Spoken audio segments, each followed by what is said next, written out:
ജീവിതത്തിൽ ആദ്യമായി ഒരു ഉരുള ചോറുണ്ട സന്തോഷത്തിലാണ് 14 വയസ്സുകാരൻ വിഷ്ണു.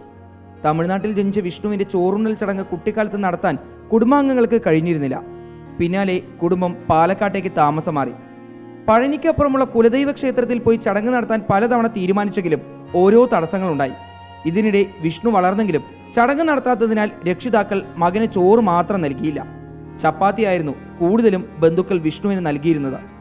ചോറൂണ് നടത്താത്തതിനാൽ പാലക്കാട് ആർബിക്കുടം GUPS തമിഴ് മീഡിയം സ്കൂളിലെ 7ാം ക്ലാസ് വിദ്യാർത്ഥിയായ വിഷ്ണു ഉച്ചഭക്ഷണ പദ്ധതി പ്രകാരമുള്ള ചോറ് കഴിക്കാനും തയ്യാറായിരുന്നില്ല. ഈ വിവരം ശ്രദ്ധയിൽപ്പെട്ട സ്കൂളിലെ പുതിയ പ്രധാനാധ്യാപകൻ വിഷ്ണുവിനെ ചോറ് കഴിപ്പിക്കാൻ തീരുമാനിച്ചു. സ്കൂളിൽ വെച്ച് തന്നെ ചടങ്ങ് നടത്താമെന്ന് ഉറപ്പ് കിട്ടിയതോടെ ബന്ധുക്കളും റെഡിയായി. അങ്ങനെ ജനിച്ച് 14 കൊല്ലം കഴിഞ്ഞ് വിഷ്ണു ആദ്യമായി ചോറുണ്ടു.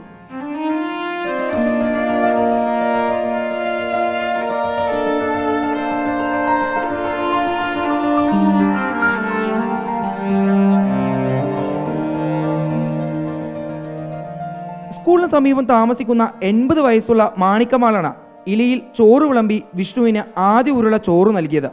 പ്രിയ വിദ്യാർത്ഥി ആദ്യമായി ചോറുണ്ടെന്ന സന്തോഷത്തിൽ അധ്യാപകർ സ്കൂളിൽ പായസ വിതരണവും നടത്തി.